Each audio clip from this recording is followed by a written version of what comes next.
Rebienvenue au bulletin. Alors, en moins de 2 mois, l'organisme ProVert a fait disparaître les tags et graffitis de plusieurs murs de commerce et de résidence dans l'arrondissement sud-ouest. Et pour nous parler de ce projet qui s'appelle le projet TAG, on accueille la coordonnatrice du projet, Andréane Dionne-Boulard. Madame Dionne-Boulard, bonjour. Bonjour. Merci d'avoir accepté notre invitation. Merci pour l'invitation. Alors, quels sont les objectifs de ce projet-là, le projet TAG? Oui, en fait, juste pour spécifier le projet TAG, c'est le projet Tactique Alternative Graffiti. Donc, je ne veux juste pas se mélanger, on ne fait pas des tags. Justement, on les enlève. Donc, l'objectif, c'est justement d'améliorer l'embellissement sur les artères commerciales dans l'arrondissement du sud-ouest.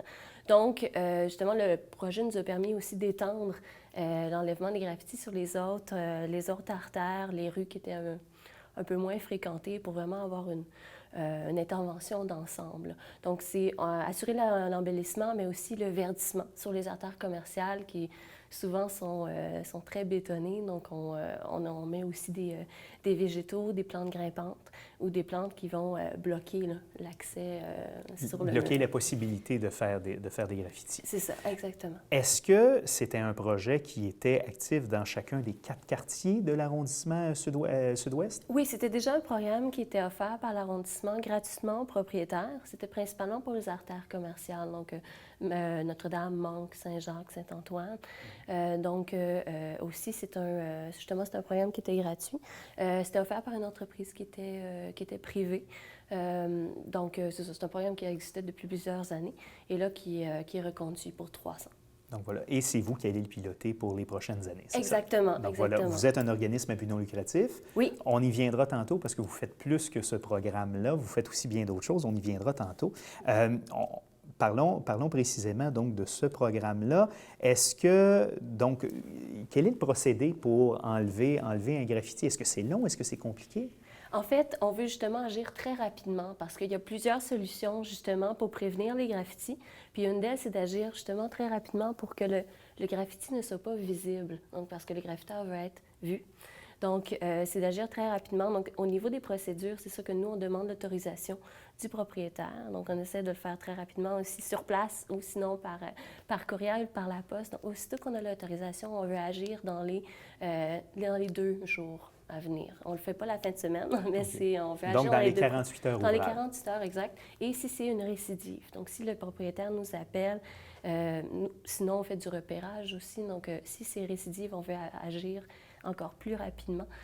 Donc, on veut que ce soit dans les 24 heures. Donc, je comprends qu'il y a 2 méthodes de fonctionnement. Soit votre équipe ou des gens détectent la présence d'un graffiti, contactent le commerçant ou le propriétaire, ou inversement, il y a des commerçants ou des propriétaires qui peuvent vous appeler aussi. Exactement. On veut vraiment agir le plus rapidement. Donc, on va avec des vigies aussi. Il y a des citoyens qui nous informent il y a tel graffiti à tel endroit.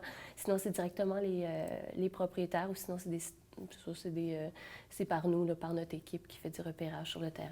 Et quel est le taux de récidive? C'est-à-dire, vous nettoyez un mur, dans quelle proportion il y a un graffiti qui réapparaît? En fait, c'est sûr qu'il y a des secteurs qui sont plus chauds que d'autres là, dans l'arrondissement. Dans les derniers rapports qui ont été faits pour le mois d'août, il y avait à peu près un taux de 5 de récidive. Donc, c'est sûr que c'est moins élevé qu'on avait évalué. Mais là... Ce qui est une bonne chose. Ce qui est une bonne chose, exactement. Et là, c'est sûr que ce n'est pas tous les propriétaires qui nous ont donné l'autorisation. Il y a des propriétaires qui sont très durs à rejoindre. Il y a des propriétaires qui sont même en dehors du Canada. Donc, on n'a pas les autorisations par rapport à eux. Donc, c'est sûr que là, on s'occupe plus des récidives, mais pour le mois de septembre, on voit une augmentation au niveau des récidives.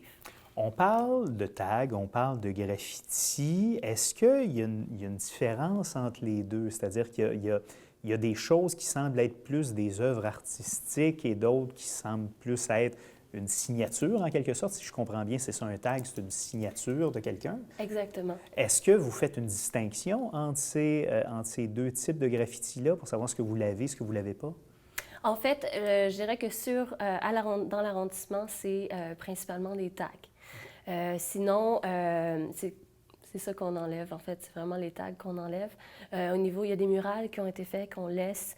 Il y a des murales qui ont été faites par des artistes locaux, des graffitis qui ont été faits par les artistes locaux, qui ont été payés par les propriétaires ou par l'arrondissement. Donc ça, c'est sûr qu'on va autorisés par le propriétaire. Exactement. Oui. Donc ça, c'est sûr qu'on va le laisser. Mais sinon, notre directive, c'est ça, c'est d'enlever tous les graffitis et les tags sur l'arrondissement. Est-ce que vous constatez que de faire disparaître ces graffitis-là, au-delà de l'aspect de propreté, est-ce que ça augmente, je ne sais pas, le sentiment de sécurité des résidents? Oui, effectivement, c'est vraiment ça. Souvent, quand je parle aux propriétaires, quand mon opérateur de machine à pression parle directement aux propriétaires, c'est vraiment ça qu'on entend, c'est de dire, OK, je me sens plus en sécurité parce que dans des secteurs, les graffitis amènent, en fait, c'est un cercle vicieux. Les graffitis amènent les déchets amènent les graffitis aussi, amènent le vandalisme, amènent les vitres brisées. Donc, c'est sûr que c'est plus problématique. C'est de partir un cercle vertueux, dans le fond, de l'autre côté, exactement, plutôt qu'un cercle vicieux. C'est ça. On agit aussi au niveau de la propreté là, pour que les secteurs aient plus de vandalisme, de dépôt sauvage, comme on appelle aussi. D'accord. Bon, vous me dites que le service est gratuit pour les propriétaires. C'est l'arrondissement qui le finance, c'est ça? Oui. Quel est le coût de cette opération-là? Je ne sais pas, est-ce que vous avez les chiffres par année ou pour vraiment le programme de 3 ans? Pour le programme de 3 ans, c'est 500 000 $ à peu près. Donc, c'est sûr que l'opération, il y a aussi un temps qui est pendant l'hiver au niveau de l'intervention, au niveau de la sensibilisation auprès de la population, auprès des jeunes aussi. Donc, déjà pour cette année, en fait, qui n'était pas une saison complète, c'était 90 000 $ à peu près. Et est-ce que vous continuez à offrir le service durant l'hiver ou c'est uniquement l'été? Comment ça fonctionne? En fait, c'est uniquement l'été. Je dirais que ça va de mars à novembre. Donc, ça va même aux premières gelées, parce que c'est la machine à pression pour enlever les graffitis. C'est une machine qui est chauffée. L'eau est chauffée.